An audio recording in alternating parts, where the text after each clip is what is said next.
जहाँ भी वो दिखाई देता वहाँ अचानक ठंडी सिहरन भरी हवा चलने लगती। सिर के ऊपर कुछ है। दादी ने तुरंत पास पड़ी एक मोटी लकड़ी उठाई और मुझे अपने पीछे छुपा लिया। अरे लगता है दादाजी वापस आ गए। दादाजी एक तेल का डिब्बा उठाए लौटे, लेकिन उनके चेहरे को देखकर साफ लग रहा था कि ये तेल लाना बिल्कुल आसान नहीं था। इस आवारा कुत्ते का भी शुक्रिया करना पड़ेगा। उन्होंने उसे एक रोटी का टुकड़ा फेंका। जब मैं जंगल के चौकीदार की झोपड़ी तक पहुंचा तो अपनी सारी जमा पूंजी देकर ये तेल लाया हूँ। तुम ठीक तो हो ना? हाँ, बस अब देर मत करो, जल्दी निकलते हैं यहाँ से। हम यहाँ इतने देर से हैं, कुछ नहीं हुआ। क्यों ना सुबह होने तक यही रुक जाएं? नहीं, वो चीज जंगल में ही छुपकर घूमती है, बहुत तेज है। अगर हम ज्यादा देर एक जगह रुके तो वो हमें ढूंढ ही लेगी। हमें गाड़ी से यहाँ से निकलना ही पड़ेगा। तेल डालने के बाद दादाजी ने गाड़ी फिर से स्टार्ट की। बाबा, सुबह होने में अभी वक्त है। इस गहरे पहाड़ों में हम आखिर जाएंगे कहाँ? ऐसी हालत में बस एक ही जगह है जहाँ जा सकते हैं। तुम मियानगढ़ पहाड़ की बात कर रहे हो? अरे वो तो हमारे गाँव की मनाही वाली जगह है, वहाँ जाना ठीक रहेगा क्या? मैंने पहले बुजुर्गों से सुना था उस पहाड़ पर एक पागल आदमी रहता है। पहले वो हमारे गाँव का रखवाला था। एक शाम वो पागल पूरे गाँव में घूम कर चिल्ला रहा था, कह रहा था कि गाँव पर बड़ा संकट आने वाला है, सबको तुरंत गाँव छोड़ देना चाहिए। लेकिन गाँव की मुखिया की बीवी को लगा कि वो नाटक कर रहा है। उसने लोगों को बुलाकर उसे गाँव से बाहर पिटवाकर भगा दिया। पर उसी रात वो चुपके से फिर गाँव में घुस आया, हाथ में थाली लेकर जोर जोर से बजाने लगा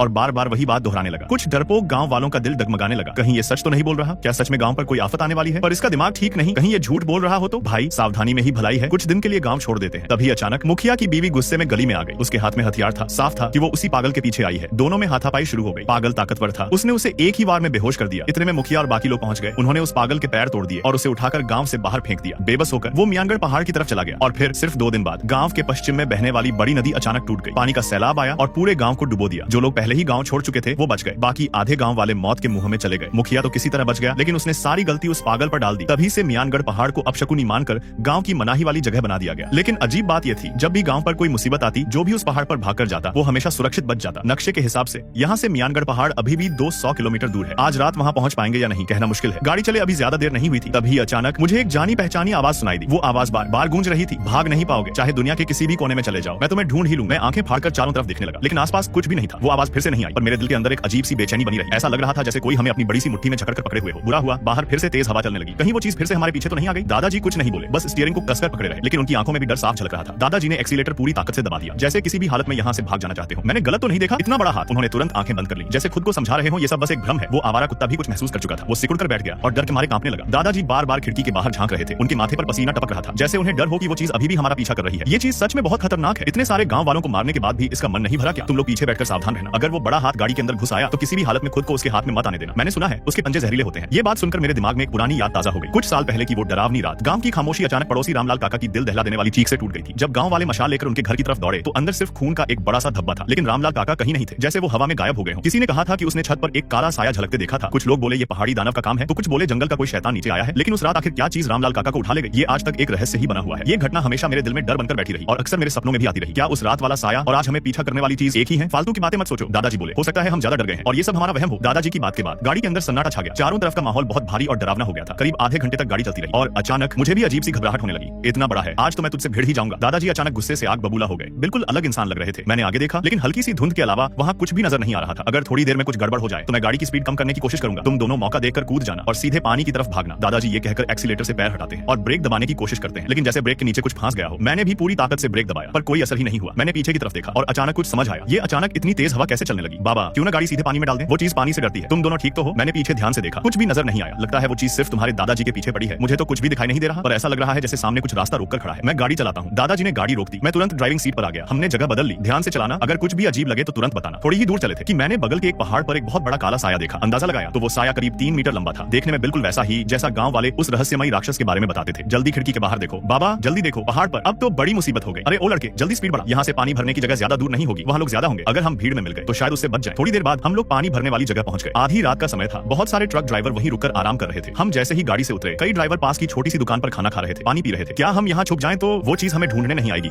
यहाँ लोगों की भीड़ है, ट्रक ड्राइवर सबके सब ताकतवर हैं। वो चीज इतनी भी बेवकूफ नहीं कि लोगों के बीच आ जाए। ये कौन पक्का कह सकता है? हमारे गांव में भी तो लोग कम नहीं थे, फिर भी वो चीज गांव में घुसकर सब कुछ कर गई। तभी अचानक एक बदबू से भरा हुआ भिखारी धीरे धीरे रेंगता हुआ हमारी तरफ आने लगा। सब लोग नाक मुंह ढकने लगे। कुछ लोगों ने तो उसे डांटकर भगा देने की कोशिश की, लेकिन दादाजी ने भौहें सिकोड़ते हुए कहा, अजीब बात है, यहाँ तो सिर्फ ट्रक ड्राइवर ही होते हैं, ये भिखारी यहाँ कैसे आ गया? वो भिखारी कुछ बोल नहीं रहा था। ऐसा लग रहा था जैसे कई दिनों से भूखा हो। लोगों को खाना खाते देखकर वो बार बार हाथ फैलाकर भीख मांग रहा था। अरे हमें ही पूरा नहीं पड़ रहा, तुझे कहाँ से दें? काफी लोगों से मांगने के बाद भी किसी ने उसे कुछ नहीं दिया। मैंने अपने पास बचा हुआ खाना निकाला और उसकी तरफ बढ़ाया, लेकिन उसने मुझे बहुत ही डरावनी नजरों से घूरकर देखा, जैसे मुझे ही निगल जाएगा। दादाजी ने ये देखा तो तुरंत मेरा हाथ पकड़कर मुझे वहां से खींच ले गए। हम पहले ही उस चीज के निशाने पर हैं। हर कदम सोच समझ कर रखना होगा। खुद मुसीबत को मत बुला। जब दादाजी मुझे वहां से ले जा रहे थे तो वो भिखारी पीछे हट गया और अपने पीछे एक फटा हुआ थैला छोड़ गया। मैं उसे आवाज देकर बताने ही वाला था, लेकिन पलक झपकते ही वो भिखारी गायब हो गया। अरे ये क्या, एक पल में ही गायब हो गया। एक साइड कहीं वो भिखारी ही वही चीज तो नहीं था। भेष बदलकर जल्दी चलो, कई ड्राइवर पानी भरकर जा चुके हैं। अब यहाँ ज्यादा लोग नहीं बचे, हमें यहाँ रुकना नहीं चाहिए। दादाजी ने जल्दी निकलने के लिए कहा, लेकिन मैं दौड़ कर गया और वो छोड़ा हुआ थैला उठा लाया। हम सब गाड़ी में बैठे और फिर से मियानगढ़ पहाड़ की तरफ चल पड़े। कुछ देर गाड़ी चलाने के बाद दादाजी ने फिर से भौहें सिकोड़ ली। अजीब लग रहा है, तुम लोगों को नहीं लग रहा कि हम बार बार उसी जगह घूम रहे हैं? कहीं तुम रास्ता तो नहीं भूल गए? नहीं, ऐसा कैसे हो सकता है? मैंने तुरंत जेब से कंपास निकाला, लेकिन ये क्या, ये भी काम नहीं कर रहा। हमें तो ये भी समझ नहीं आ रहा कि पूर्व, पश्चिम, उत्तर, दक्षिण किधर है। हम तो अभी मियानगढ़ पहाड़ से ज्यादा दूर नहीं थे, फिर इतनी देर से गाड़ी कैसे चल रही है? तभी मैंने देखा, पता नहीं कब से चारों तरफ घना कोहरा छा गया था। जल्दी बाहर देखो, ये कोहरा कितना घना है। दादाजी यहाँ से जल्दी निकलना चाहते थे। उन्होंने फिर से जोर से एक्सीलेटर दबा दिया। मैंने पीछे देखा, चारों तरफ बस काला अंधेरा था और उसी पहाड़ पर फिर से वही विशाल काला साया दिखाई दिया। बाबा, वो चीज अभी भी हमारा पीछा कर रही है। दादाजी ने स्टीयरिंग को कसकर पकड़ लिया। गाड़ी की स्पीड अब बहुत तेज हो चुकी थी और धीरे धीरे वो चीज पीछे छूटने लगी। कुछ ही देर में वो मेरी नजरों से गायब हो गई। मैं दादाजी को बताने ही वाला था कि अचानक उनके पैर जोर जोर से कांपने लगे और उनका चेहरा सफेद पड़ गया। वो सामने घूर कर देखने लगे। मैंने भी आगे देखा तो गाड़ी के ठीक सामने एक आदमी खड़ा था। मैं ब्रेक लगाने ही वाला था कि दादी ने मेरे कंधे को कसकर पकड़ लिया। आंखें बंद करो और सीधे निकल जाओ, वो सिर्फ भ्रम है। दादाजी ने बिना एक पल गंवाए पैर एक्सीलेटर पर रख दिया और गाड़ी सीधे उस आदमी की तरफ दौड़ा दी। लेकिन जैसे ही हम उसके पास पहुंचे, गाड़ी किसी चीज से टकराई ही नहीं, जैसे वहां कोई था ही नहीं। फिर वही अजीब सा एहसास अभी जो देखा, वो क्या टाइगर उर्फ टाइगर था, वो तो पहले ही भाग चुका है, फिर सामने कैसे आ सकता है? इसका मतलब ये सब सिर्फ भ्रम है। गाड़ी आगे बढ़ती रही, लेकिन कोहरा अभी भी उतना ही घना था। तभी मैंने देखा, आगे कुछ हिलता हुआ नजर आया। ध्यान से देखा तो वो वही भिखारी था। दादाजी ने भी उसे देख लिया, लेकिन उन्होंने गाड़ी रोकने की कोई कोशिश नहीं की। जल्दी गाड़ी रोको। घबराहट में मैंने दादाजी को जोर से थप्पड़ मारा। तभी उन्होंने ब्रेक दबाया और गाड़ी उससे टकराने से ठीक पहले रुक गई। ये सच नहीं हो सकता। मैं दरवाजा खोलकर नीचे उतरने ही वाला था कि दादी ने मुझे रोक लिया। बाहर बहुत खतरा है, मुझे नीचे उतरकर इसे गाड़ी में बैठाना होगा। तुझे डर नहीं लग रहा? कहीं ये भिखारी उसी चीज का भेष तो नहीं? नहीं, ऐसा नहीं हो सकता। अगर इसे हमसे दुश्मनी होती तो पानी भरने वाली जगह पर ही हम पर हमला कर देता। मैंने बिना ज्यादा सोचे गाड़ी से उतरकर उस भिखारी को सहारा दिया और गाड़ी में बैठा लिया। वो भिखारी खिड़की नीचे करके बाहर चल रही हवा को महसूस करते हुए जैसे उसे चूमने लगा। फिर भौहें सिकोड़कर बोला, जल्दी निकलो, पीछे कुछ है। और वो गाड़ी के बहुत करीब आ चुका है। मैं चौंक गया। अरे तुम तो गूंगे थे ना, बोल कैसे रहे हो? वो हल्का सा मुस्कुराया। किसने कहा मैं गूंगा हूं? मैं तो बस बोलना नहीं चाहता था। दादाजी ने तुरंत गाड़ी स्टार्ट की और तेजी से आगे बढ़ा दी। मुझसे रहा नहीं गया, मैंने उससे पूछ ही लिया, वो चीज आखिर है क्या? वो धीरे से बोला, सफेद बालों वाला राक्षस। बूढ़े लोग इसे सफेद भौंरा भी कहते हैं। जो हमें पीछा कर रहा है उसे सफेद भौंरा कहते हैं। पुराने जंगलों और सुनसान गांवों में रहने वाला। उसका पूरा शरीर सफेद बालों से ढका होता है, लेकिन उसका चेहरा बिल्कुल इंसान जैसा होता है। उसकी आंखें झुकी रहती हैं, पर उनमें जरा भी जान नहीं होती। हर रात वो गांव के किनारे भटकता रहता है। उसकी परछाई कभी कभी लोमड़ी जैसी लगती है। जहां भी जाता है अपने साथ ठंडी डरावनी हवा लेकर जाता है। गांव वाले उससे डरकर आंखें बंद कर लेते हैं। जिसने भी उसका असली चेहरा देख लिया, वो जिंदगी भर उस रात को भूल नहीं पाता और उस डर को दिल से कभी निकाल नहीं पाता। इसलिए गांव में कोई उसका नाम तक नहीं लेता। वो चीज हम सबकी जिंदगी का सबसे बड़ा डर है। मैं और तुम्हारे दादाजी भी उसका नाम लेने से डरते हैं, कहीं वो हमें और ज्यादा न सताने लगे। मैंने घबराकर पूछा, तुम्हें उसके बारे में इतना सब कैसे पता? क्या उसे रोकने का कोई तरीका है? वो बोला, तुम लोग मियानगढ़ पहाड़ जा रहे हो ना, वो सफेद भौंरा उस पहाड़ पर नहीं जाता, क्योंकि वहां उससे भी ज्यादा खतरनाक चीज रहती है। तुम लोग अच्छे लगते हो, फिर तुम उसके चक्कर में कैसे फंस गए? दादाजी गहरी सांस लेकर बोले, ये कहानी बहुत लंबी है। मैंने अपनी आधी जिंदगी ट्रक चलाते हुए बिताई है और एक बार गलती से मेरा सामना उसी चीज से हो गया। दादाजी अपनी बात पूरी भी नहीं कर पाए थे कि अचानक पीछे की खिड़की से चटाक की जोरदार आवाज आई और जैसे किसी ने पूरी ताकत से गाड़ी पर हमला कर दिया। आ गया, गाड़ी के पीछे कुछ है। दादी घबराकर उस भिखारी की तरफ देखने लगी, लेकिन वो आंखें बंद किए चुपचाप बैठा था, जैसे हमारी आवाज ही उसे सुनाई नहीं दे रही हो। अचानक एक बहुत बड़ा पंजा आगे आया और गाड़ी के दरवाजे से चिपक गया। ठक ठक ठक कांच पर जोर जोर से चोट पड़ने लगी। अगले ही पल उसने पूरी ताकत से वार किया। धड़ाम, गाड़ी का शीशा टूट गया। कांच के टुकड़े अंदर उड़कर आ गए। बाबा